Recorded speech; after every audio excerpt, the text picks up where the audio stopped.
Hi everyone, here's the Book Chemist once again, and today I'll talk about my favorite books that I read in 2022.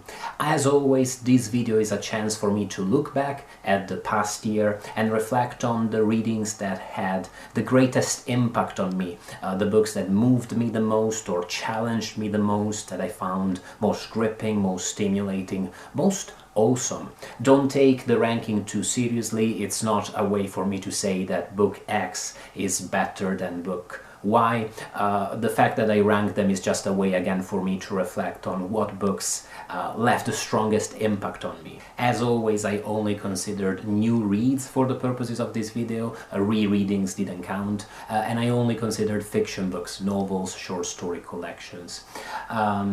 Before I dive into the top 20, I wanted to thank you all so much for watching my videos throughout 2022, and especially thank my patrons for supporting the YouTube channel. There's a link in the description box with a full ranking of all the new fiction books that I read in the course of 2022, and that one's accessible to all my patrons as a silly and very simple thank you for your support. Without further ado, number 20 would be The Goldfinch by Donna Tartt, an absolute page-turner that was truly gripping and packed some really cruel, really compelling twists, especially in its early and middle part. The ending was perhaps a little puzzling, and I wasn't always convinced by the somewhat juvenile tone of the book, with the protagonist's teenage angst at the world and his strange conviction that the love of this one young woman would give meaning to his life and redeem all of his problems. I wasn't convinced by the book 100%, but I would say that the highs in the book were really very high. The description box has links to my review of The Goldfinch and my review, if I film one, of all of the books that I'm going to talk about. Number 19 would be The Infernal Desire Machine of Dr. Hoffman by Angela Carter, a truly sensuous experience, a fantasy novel about the eternal conflict between desire and order. It's a novel that offers a cornucopia of otherworldly experiences and characters and mind-bending scenarios, but unlike many fantasy novels of this type, I'm thinking about novels such as Vathek or even The Dream Quest of Unknown Kadath by H.P. Lovecraft. Unlike those types of novels, Carter's novel never overstays its welcome and never feels too tiring. In fact, as far as trippy postmodern novels are concerned, this one I would say is actually fairly accessible. Number 18 is La misteriosa fiamma della regina Loana by Umberto Eco, my least favorite Umberto Eco novel. Earlier this year I ranked my favorite Umberto Eco novels, because that's just the kind of reader I am. It's nonetheless a beautiful book about the ways in which all of the texts that we experience as children, including fiction, but also including songs, comic books, even government propaganda and news headlines, about how all of these things come to shape our understanding of the world and come to shape our very essence and our ideas of ourselves. The Awakening by Kate Chopin, it's a truly stunning naturalist novel from the turn of the 20th century, and a beautiful portrayal of a psychologically complex protagonist whose doubts and whose weaknesses only make her stand out even more as a stunning literary creation. Even at its most ruthlessly honest, it manages to avoid some of the excesses of cruelty and morbidity that plague a lot of naturalist fiction, including some of the books I'm gonna talk about higher up in this list. Speaking of which, number 16 is L'illusione by Federico de Roberto, very much an Italian Madame Bovary, a book, by the way, Madame Bovary, which I'll be rereading very soon, and probably I'll be talking about it on the channel.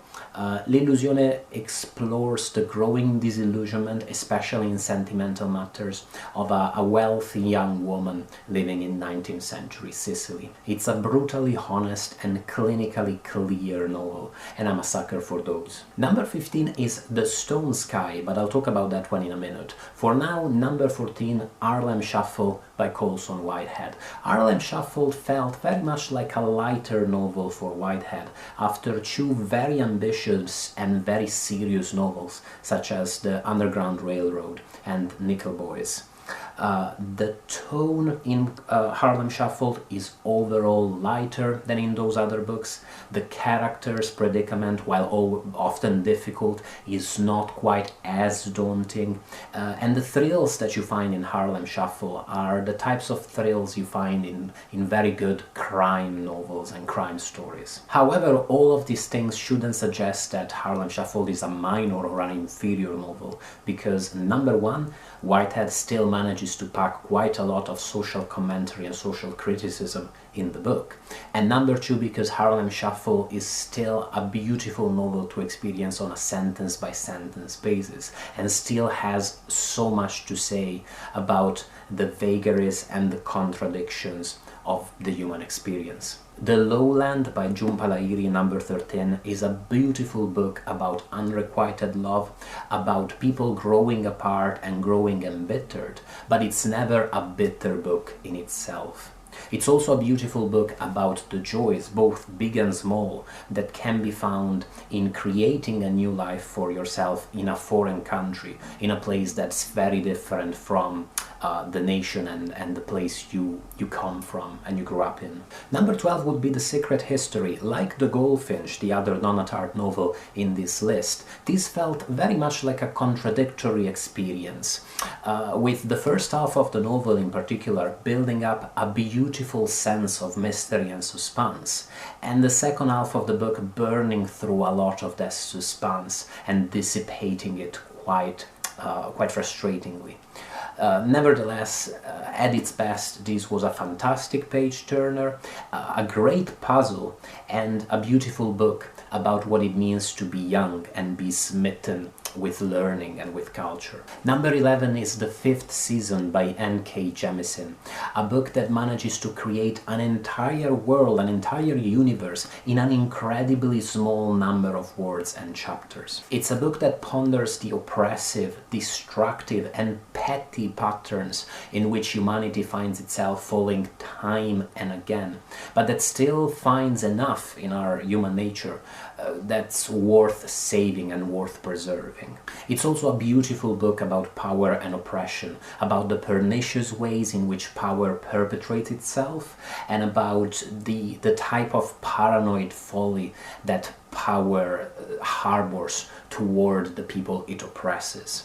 The whole trilogy, the whole Broken Earth trilogy, was magnificent. That's why I included The Storm Sky in the list, but The Fifth Season was, for me, the standout novel in the trilogy. Many of the same themes from The Fifth Season can actually be found in a novel that is otherwise completely different, which is number 10, What a Carve Up by Jonathan Coe, an hilariously witty and ruthlessly scathing novel about the ways in which power and capital perpetrate themselves, keep our societies in check, and carry on their existence through cycles that speak of folly, if not outright madness. It's a fantastic book about what's rotten in 20th century British society, and it's a book that manages to draw parallels in a way that feels very natural between people in positions of great wealth and power and between the common people.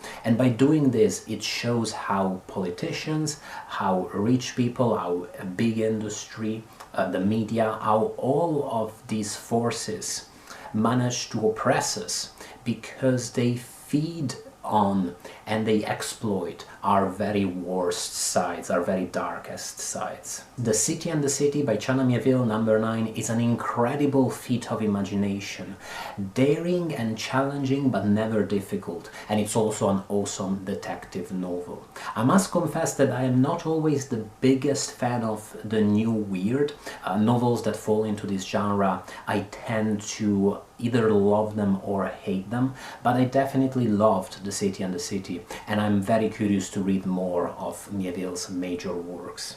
Number 8 is How to Be Both by Ali Smith, a book that is structured around a split commitment to two different narratives, and that manages somehow to convey two very gripping, very warm stories, while also pondering all sorts of philosophical questions around matters of identity and representation and more. Considering it might well be the most experimental novel on this list, together maybe with Angela Carter, it was also one of the most enjoyable novels I've experienced in 2022. Number 7 is The Blazing World by Sirius Vat, a great puzzle of a novel built around a variety of formats, from documentary narratives to interviews to diary entries and beyond.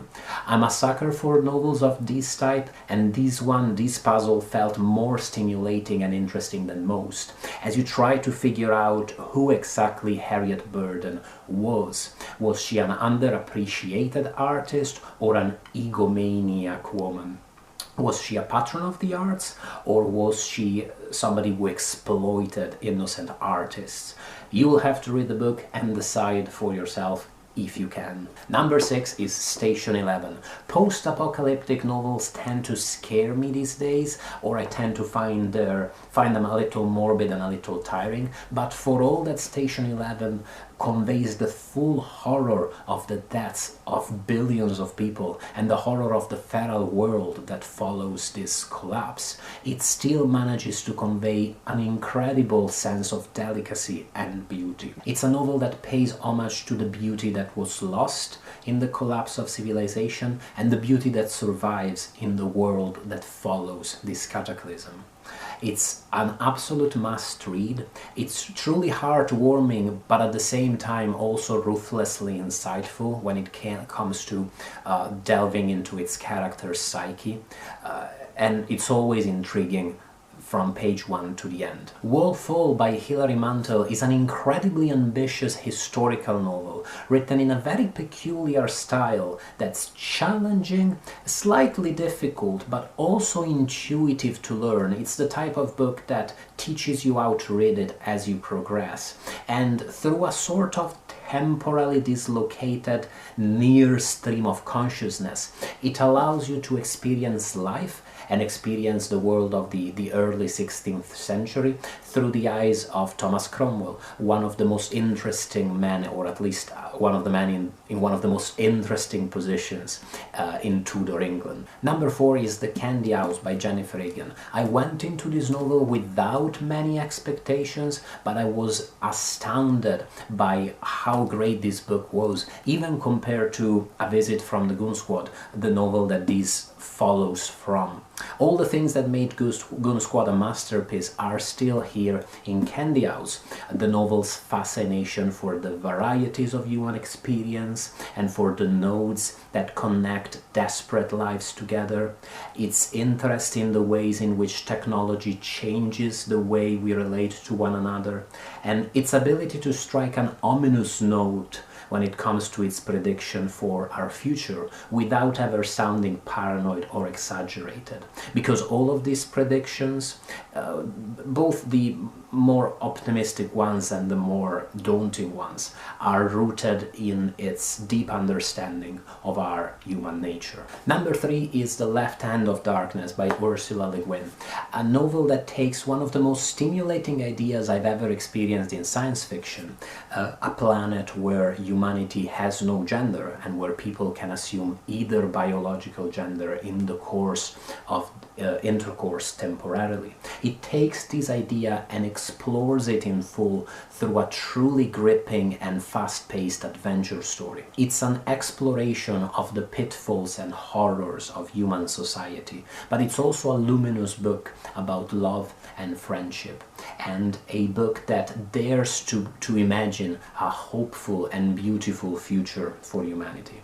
It's also a great novel about life in extremely cold conditions. The first two books on this list are, in my mind, equivalently stellar novels. To me, they're both number one. This often happens to me where I really struggle to decide between number two and number one on the list. Calling both of them number one felt like a cop-out. So here we go. Number two is I Viceroys, the Viceroys by Federico de Roberto, a lush and indulgent family saga about the decadence of a Sicilian family in the 19th century. It's comparable to The Buddenbrooks by Thomas Mann in how clearly and clinically it analyzes the neuroses and the obsessions and the vices of this family, but it is much more satisfying and baroque in the intricacies of its plot. It's dark, it's stark, it's cruel. There are scenes and twists in here that rival H.P. Lovecraft in the intensity of their macabre horror, and there's more political and social disillusionment than you can wave a stick at.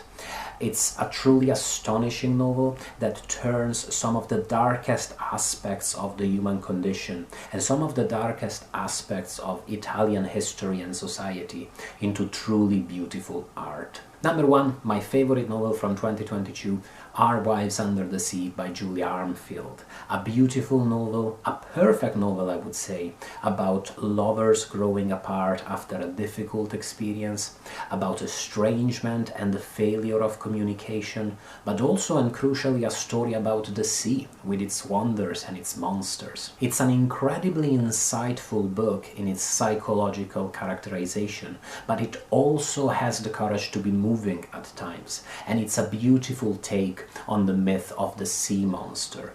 I found it alluring and magical, more than any other novel I've read in 2022. This is my list, but I'm really curious to hear from you now. If you've read the books on this list, did you love them as much as I did, or were you maybe not as sure about some of them? What were your favorite books from 2022? I haven't been keeping up with recent novels as much in recent years, so if there's any awesome book that came out in 2022 and that I missed, by all means let me know in the comment section. I really look forward to discussing this all with you, and thank you so much again for watching my videos throughout last year and the previous years too, of course. It's truly awesome. Thanks again everybody, and bye everybody.